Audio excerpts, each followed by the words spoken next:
qalbiin galteessi jala anafsi yume beeki rabbiin abraashan tala waliif nu yume nu laachuu rabbiin koo waliin tola.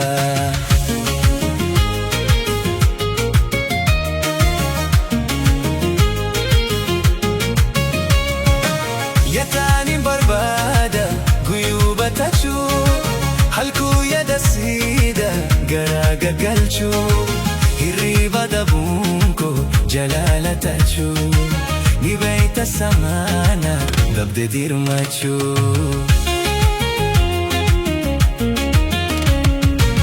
Jalalli dur jirti zigaan lakkisii as kootu karaarra gufuu buqqisii konnaa bira ooli na boboharsi wabiitota huuke na mirkaneessi.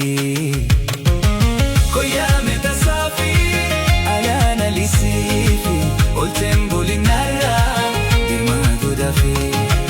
Koyaame tasaafii alaana lisiifi olteen bulinarra dirmaatu dafii. Koyaame tasaafii alaana lisiifi olteen bulinarra dirmaatu dafii. Koyaame tasaafii alaana lisiifi olteen bulinarra dirmaatu dafii.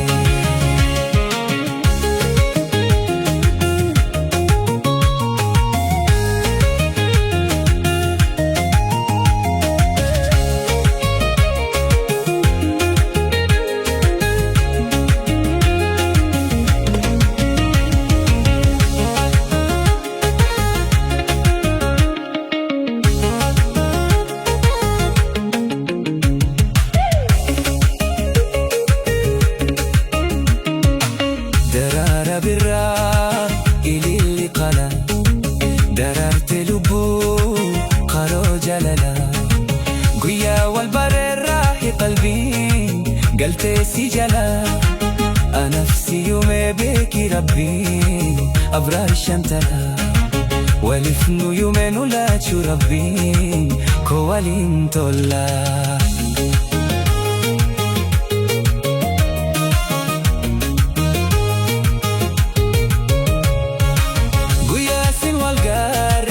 Sadoonin rafaa gammachuu fuuliko nurarraa ifaa guyyaan si nagaarre qalbii nanafaa kuchaara hirribni eessaan na dhufaa.